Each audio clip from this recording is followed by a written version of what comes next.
Yeah, we got and we got a couple guys. I mean, I said this the other day. I mean, not jokingly, of course, but I mean, we have a really good-looking JV team out there. That's how, by age. I mean, they're just all young kids, sophomores and whatever. We would be undefeated as JVs, but they have to grow up. We know they have to grow up, and a coach, you have to have patience. They're 15 playing against 18-year-olds, and they'll have good days and they'll have bad days. And so far, these 7-on-7s has worked that way. We've looked like $1 million a couple times, and we've looked like freshmen and sophomores a couple times. So I mean, but they're learning how to compete, and I really like their effort. And like I said, how they compete is really what we're looking for. Who are some of those names that some of your guys are going to be? Well, you know, Clay Bailey, quarterback, Tanner Burnett, quarterback, both look pretty good.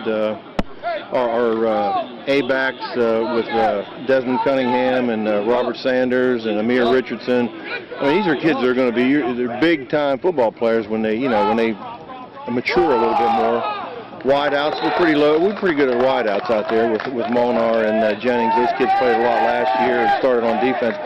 On the defensive side of the ball, we have a lot more returning than we do on offense. Offensively, we only have about 2 people returning, but trying to find an offensive line, which everybody's trying to find right now because everybody looks good blocking against air. When we get done with that, we'll put some bags out there and then some humans out there and find out if we can find 5 guys that can do it. Yeah, is this a year you kind of wait since you do have so many young players and see where you're at maybe the midpoint of the season? I think that's exactly right. Somebody asked me that the other day. After 5 games, somebody needs to ask me.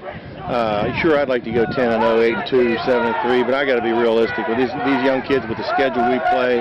They're not going to feel sorry for us, and they're not going to take prisoners. We're going to take some lumps and grow up, but that's what we're shooting for. I mean, I'm looking at a 3-year plan to be right back to where we were, and that's at a typical high school. That's normal.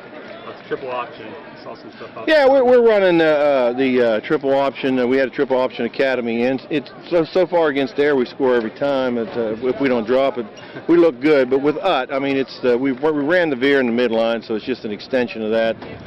Gives the defense. It's basically the rule of 8. They have to have 4 on each side dedicated to that.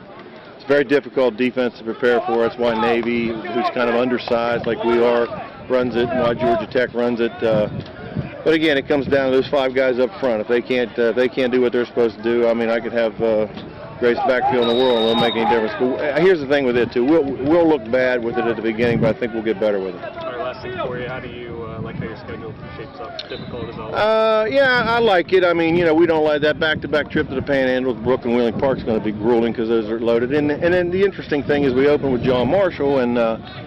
You know, John Marshall's been kind of down, but this is the year the Coach Goodrich has got them right where he wants them on a 3-year plan. They're loaded with seniors and going to be very good. And I don't no disrespect to Morgantown or to us or to anybody else, but I think Parkersburg South's the team to beat in the conference right now as far as returning players. So you open with those 2, then go to the Panhandle. If we got any bodies left, we'll see how we do the rest of the way. But yeah, that's what we want. We want it to be challenging. We don't want it to be easy.